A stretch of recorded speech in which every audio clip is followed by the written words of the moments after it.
Hi, I'm E.D. Lewis and welcome back to my channel, and today we're doing another tag video.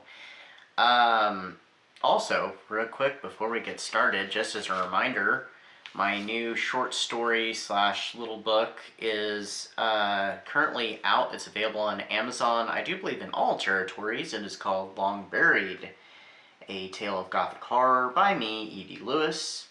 So do check it out, and yeah, that's my shameless little plug right there.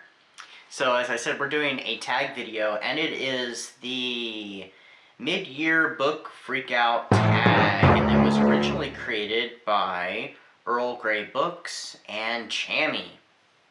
Now, before we get into this one, which I do kind of have answers for this one, I know that's a rarity, I do want to mention that the last kind of crisis / freakout book tag that I think I did it just a tad late. I mean, we're in June now, we're in the 6th month of the year, of the calendar year, and so I mean, this is the time to do this, or just at the end of this month, start of next month, because then, you know, we're halfway through the year. So this one's a little more on time.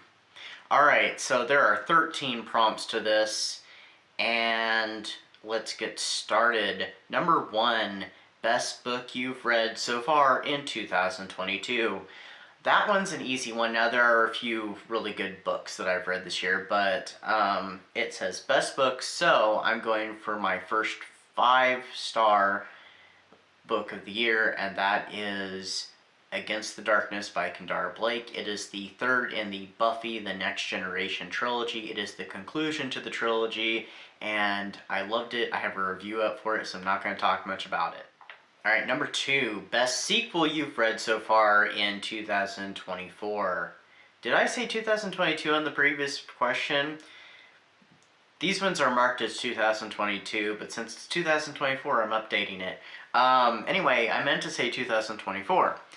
So, this one, same answer as the first one, Against the Darkness by Kendare Blake, because I haven't read that many sequels this year so far.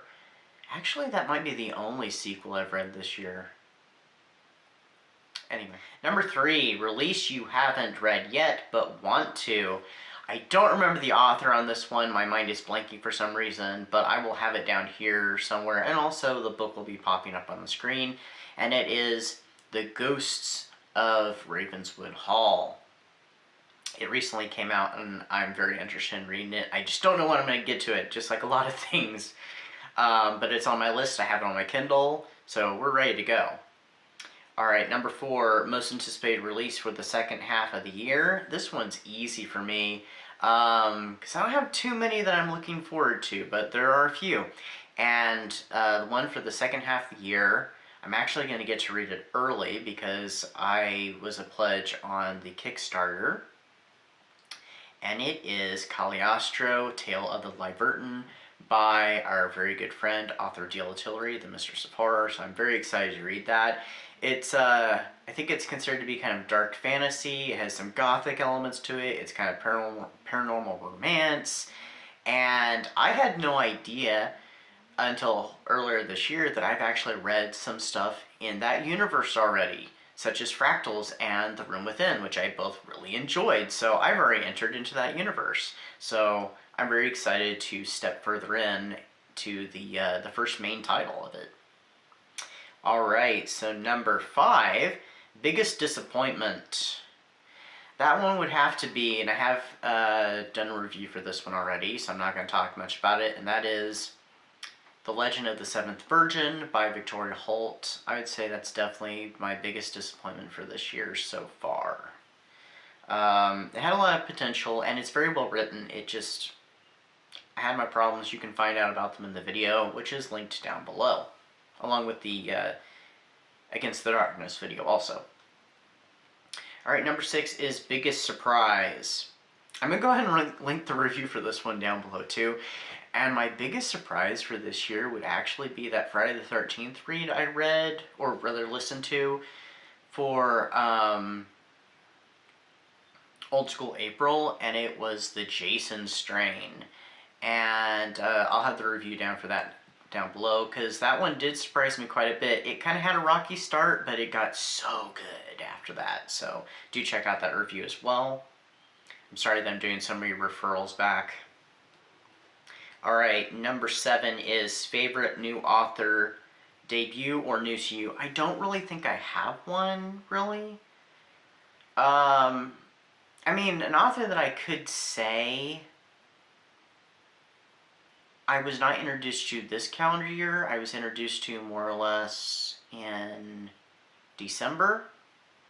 But I guess it could count, and I was already aware of this author because I had some of her books already, and that would be Hester Fox. Now, the first book that we read in the Haunted Victorian Book Club,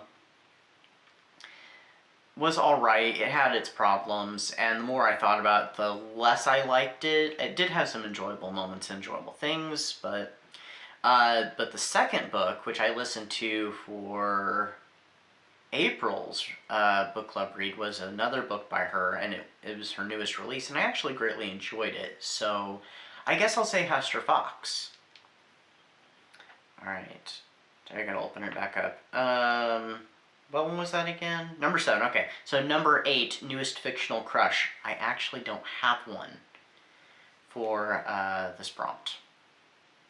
I don't have any new fictional crushes, so we're gonna have to skip it. Number 9, newest favorite character. I kind of liked Lieutenant Bucel. What was his first name? In The Book of Thorns by Hester Fox.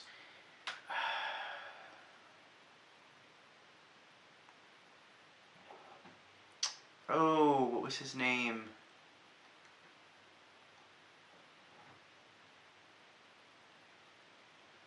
I'm about to give up. What was his name?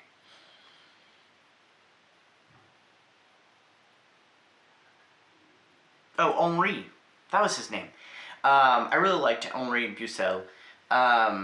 I can't say much more about his character without spoiling things in the book, so I just have to say I really liked his character. So he's probably my favorite character, new favorite character for the year. Number 10, book that made you cry. I don't think I've had any books that made me cry this year. And I have a hard time remembering books that make me cry. Like, I'll remember it, at the time when I just read it, and then I'll forget. There are a few books I can still remember that made me cry, such as The Trembling Hills and My Best Friend's Exorcism, but I didn't read those this year, but those are still, like, the only ones I can really remember making me tear up. But I can't remember any this year, so. Alright, number 11, book that made you happy.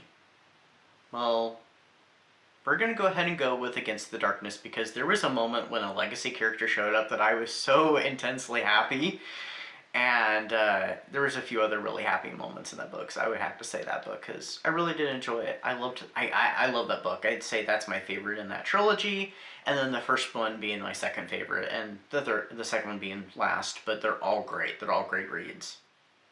12, most beautiful book you bought so far this year or received. We're going to go with this one, and I should have mentioned it earlier, so it's going to pop up on an earlier prompt, and you'll know why it pops up. But the newest Mina book, which I haven't gotten to yet, and I'd very much like to get to. Like I said, this is going to pop up in an earlier prompt, because I completely forgot about it till right before this prompt. But yes, all the Mina book covers are beautiful, but especially this one. I mean, look at that. I love the, kind of that greenish color. That's just awesome. Favorite color is green. Also purple, which the second book right here has purple on it. So, yes, definitely Mina and the Cult, which I don't know if I'm going to get to it this year. We'll just see what happens. Maybe October. Maybe October. Or September. Alright. And number 13 is, what books do you need to read by the end of the year? This one would probably be on that list, but I'm going to say this. So during the month of May, and I think even the last like 1 or 2 days of April is when this started. I kind of fell into a slump, and I think it's because I kind of pressured myself a lot during the reading events that I've taken part in this year, which have been 2, and I mean, the second one had less pressure, for sure, but I think the pressure I'm putting on myself kind of pushed me into a bit of a reading slump, so I had some problems. I only got like 1 book read during the month of May, and I had planned like 2 or 3, and at the time I'm filming this, I am literally finishing up the book I had started at the end of April for the month of May. But yeah, so I'm kind of killing like almost all my book commitments, except for 1. And that book I mentioned earlier in this video that I'm going to read. But all my other commitments I think I'm pretty much killing. If I get to them, yay. If I don't get to them, it's okay. Because I don't need that pressure on me. So that's why I'm going to try not to really plan much of any of my reading. And I'm just going to... Sorry about that, got a message. I'm going to just try to focus on just whatever I feel like reading at the time. So that is all the prompts and all my answers. There isn't any spot where you can tag anybody, but I don't know who I'm going to tag, so anybody who sees this video and wants to do this tag, please feel free. Please tag me in it so I can watch your video and hear your responses and stuff. So tag your it, and I hope everybody's having a great June. So stay spooky, stay safe, and until next time, bye-bye.